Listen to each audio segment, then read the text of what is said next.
Hello everyone and welcome to a new video. Today I want to speak of Dead by Daylight and in particular Sable World, because during the last week I read many things about her that actually made me sad, because many of the talking were about dismissing her as a character, only speaking of some stuff that I don't want to repeat because I think it's offensive to both the character, the developers, but also to women in general. So I want to speak of how instead Sable has good reasons to be so popular. Like, she's so divisive to be a popular character, to be honest. We all know how she's the most popular survivor, also for the choice that Dead by Daylight made for the statue of the collector's edition for the 10th anniversary of the game.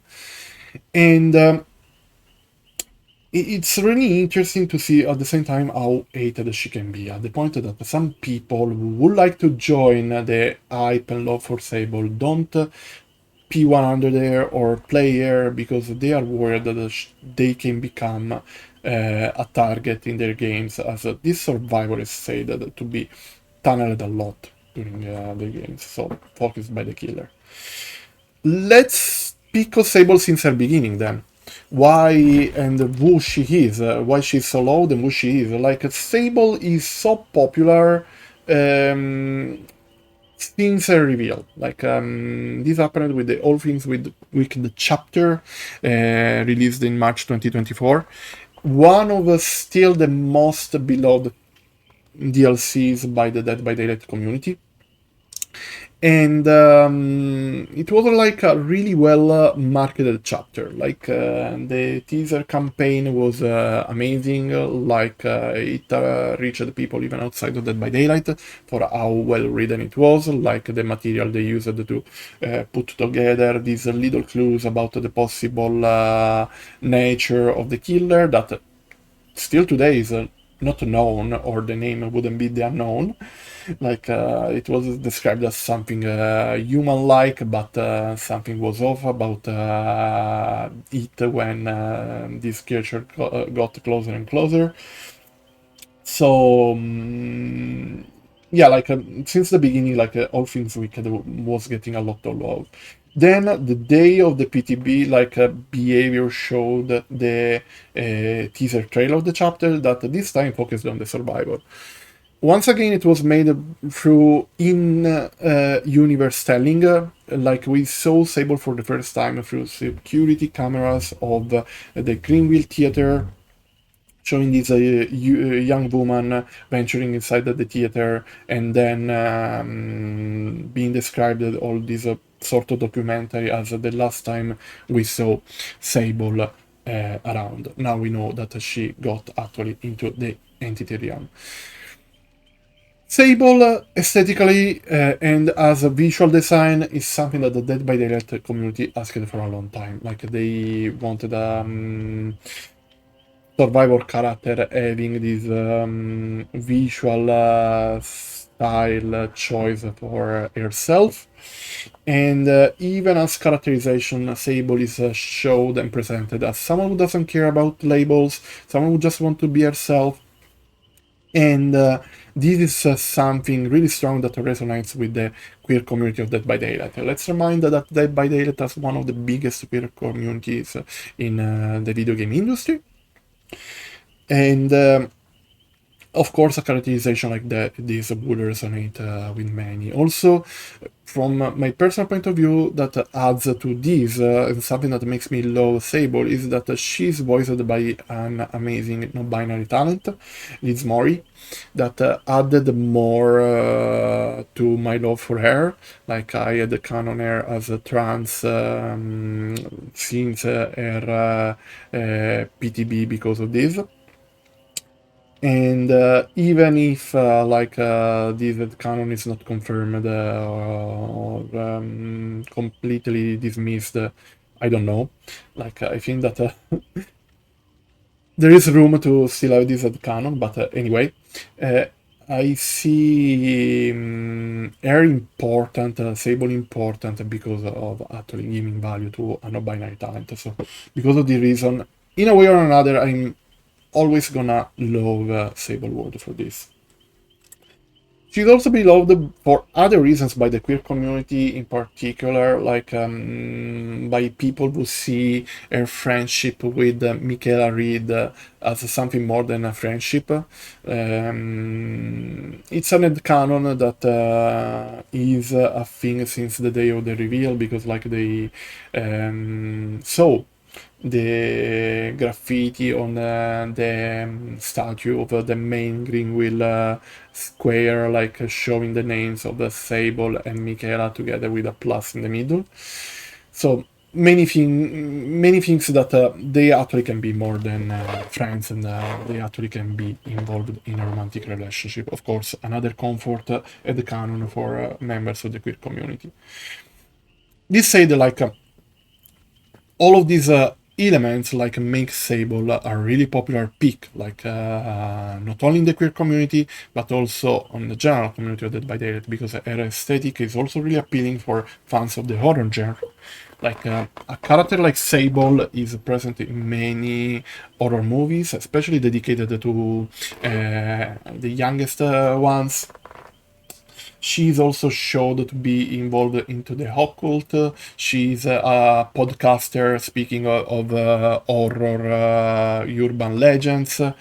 Like she has a lot that actually fits the horror aesthetic and the horror narrative. So it's kind of normal that Sable is a popular character in a horror video game.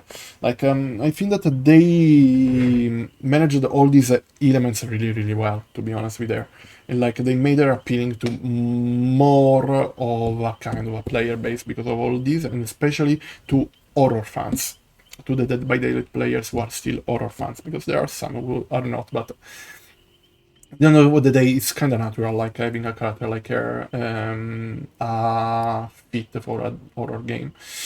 Not only that, like Sable is also someone who gets into the entity realm willingly to try to save Mikaela Reed. The connection with Mikaela Reed is mysterious as well, because there was no mention of Sable in any page of Tom or cosmetics lore of Sable. So many are like, is this Sable actually a character who, a friend who was actually present in the life of the Mikaela Reed we know? Because as you maybe don't know, like Dead by Daylight is a game that is really involved in the concept of multiverses. Like the character of Adicor shows this in a really clear way, with the Adi who we can play as a survivor not being necessarily the Adi we read of in the Tom pages before. So many are like, maybe this Sable actually who went into the fog willingly to look for her friend, actually found an alternative version of her friend who is not exactly her friend. There is a lot of speaking nowadays, like these mysteries are really healthy for the nature of the game, because like lore analysis, like basically are some of the main content people especially consume on dedicated Reddit pages, social media, and I think that it's really cool. So the whole way how Sable was built, like is something that was meant to have success in the community. But that's not a bad thing, like, because some people feel like this is something wrong somehow, but like it's kind of natural that people who are writing a story and writing a character wanted that character to be successful, and so like all the pieces of Sable actually connected in a way that actually worked, like for both characterization resonating with a part of the player base, fan of horror stories, and fan of the DbD lore. Like Sable has a lot going for her. This said, there are some false myths that make Sable one of the most hated survivors while being one of the most popular and loved. That is kind of, I repeat, like it sounds ridiculous, but at the same time, like it's kind of the thing. Like you have no idea how many people I spoke with who said, yeah, playing Sable like basically makes me tunnel every match. Playing Sable like made the people throw bad words in endgame chat. Like you will say, how is it the card with most popular like target of so much hate? But apparently, like there are some reasons that usually are shared on social media by the hater of this character, or even by the fans who share their experiences about it. So, first thing, is Sable actually the most popular survivor? Yeah, we already said it, like I repeat, if Sable wasn't the most popular survivor, like she wouldn't be the character featured in the Collector's Edition. As she is the most popular survivor, Huntress is one of the most popular killers at the same time. So they went for this double choice that, of course, represents the main favorite of the community for something that is meant to celebrate the 10 years of Dead by Daylight.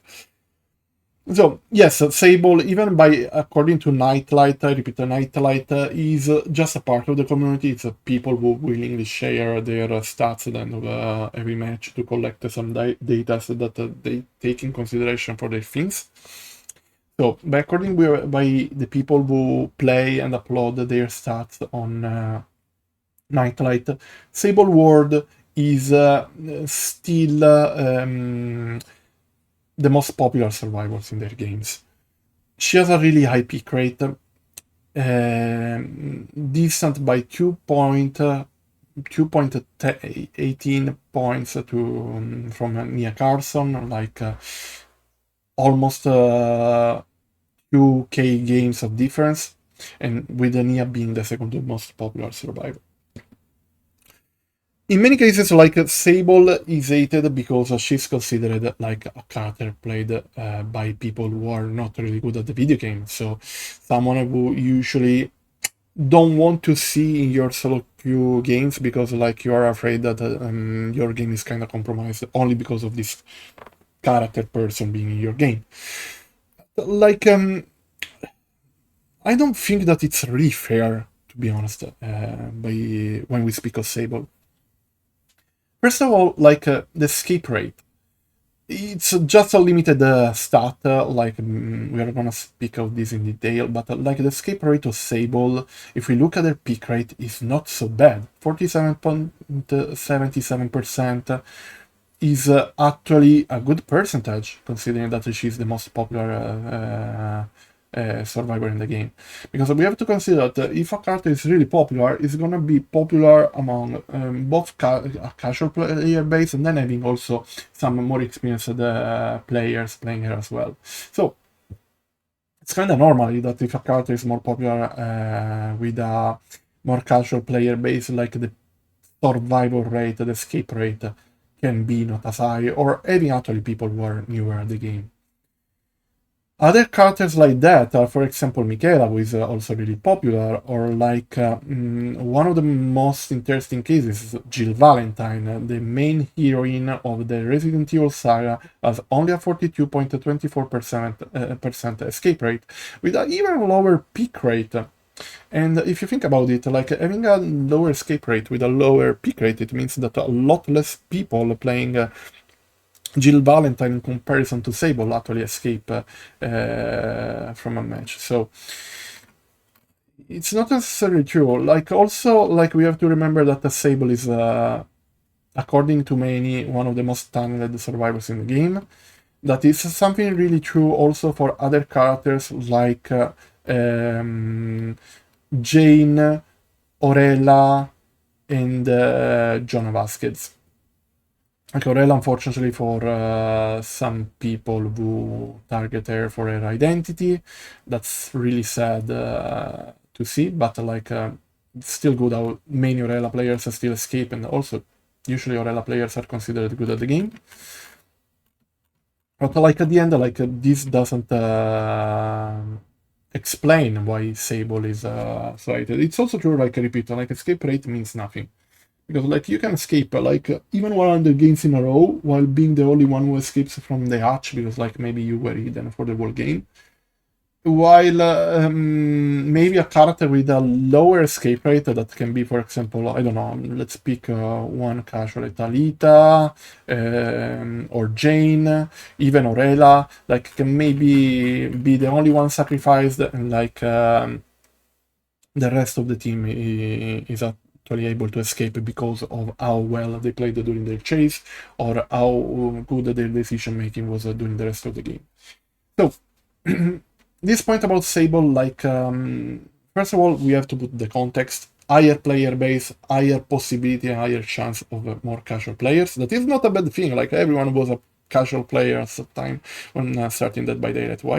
I don't know why people are so rude about people who are just starting to play the game, or who maybe are more casual, like play Dead by Daylight when they come back home from a really long day of working. Like, they, of course, have not the same experience and knowledge of the game as someone who maybe played for content creation, who watched Dead by Daylight for the whole day, or who is even a competitive player, as the competitive scene of Dead by Daylight is going to get bigger and bigger. So I will debunk this, like, by saying, like, what do you expect by a character who is popular? Like, you're gonna have people who are going to be less experienced, but this doesn't mean that all the Sable players are bad.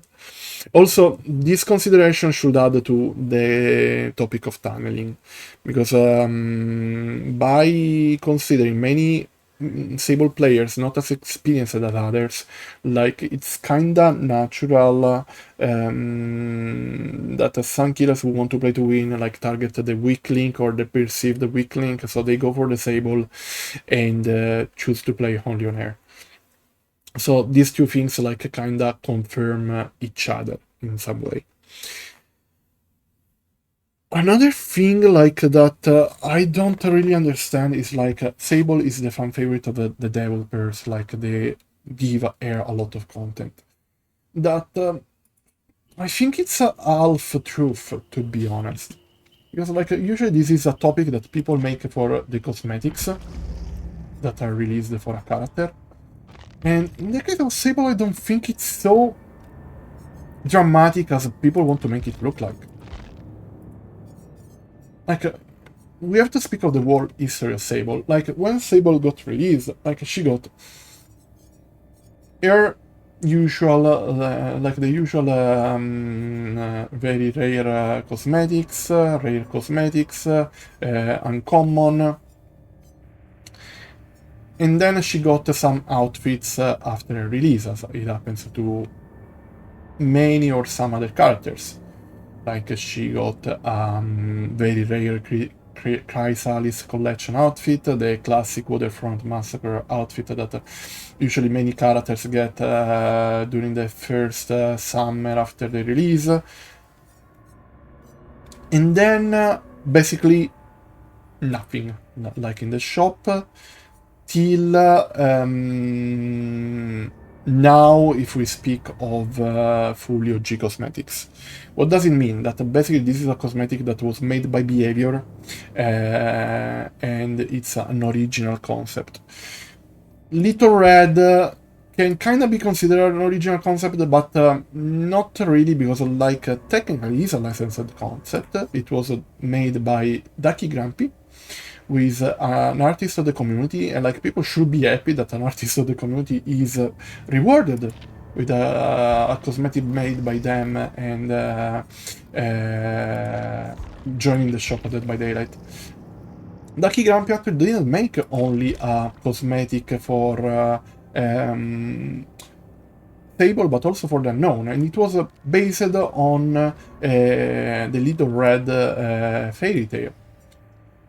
So it does actually sense that Sable got this cosmetic, you know? Like, it was made by an artist of the community, and it's something we should be happy about. The other one is the series visit cosplay outfit. Like, it was a partnership with The Witcher, and, like, when you hear of the Witcher collection, Geralt aside, who was made as a wall legendary character, who do you think is gonna be the cosplayer of the series? Of course, like Sable had all the characteristics, starting from her hair, like a fitting Siri. Like it was kind of a natural choice. Another cosmetic that actually joined the shop for Sable is the Halloween Tricks and Treats outfit. It was made with Mikaela. Like Mikaela got an outfit during that period as well that would match the same aesthetic for both. Like Mikaela had a sort of cat of the witch outfit, as we can see here. Where is it?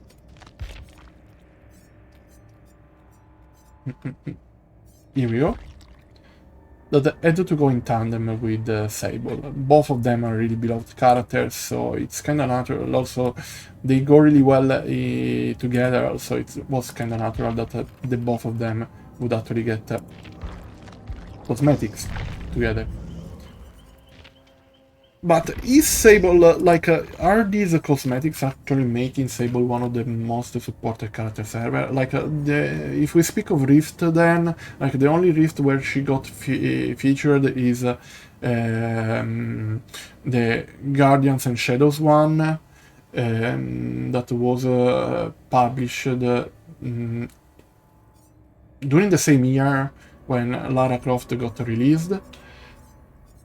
And then, like, for the World 2025, basically we had only community outfit, legendary, licensed cosmetic, and cozy break cosmetic during the last November. So basically, of these outfits, like, the only one that Behavior made directly for Air as an OG concept is this one. This is actually a really cool one. Like, I really like how is it. But like, this was kinda mandatory when you do the Witcher collaboration. Like, of course, Sable would be the series cosplayer, and this was made by the community, voted by the community, and like something that the community basically made and wanted into the games after it through the service where they could vote for their favorite designs. So basically, once again, like, the success of Sable is something that the community itself made happen. So there are not really big reasons to hate her for that. Like, like, we saw many reasons why actually people can love Sable. Unironically, like, Talita has a lot more cosmetics than Sable. She got featured in Right 2 Rift of the last year, the Entombed Remains collection, the Tortured Souls Rift, so in January, and around September period.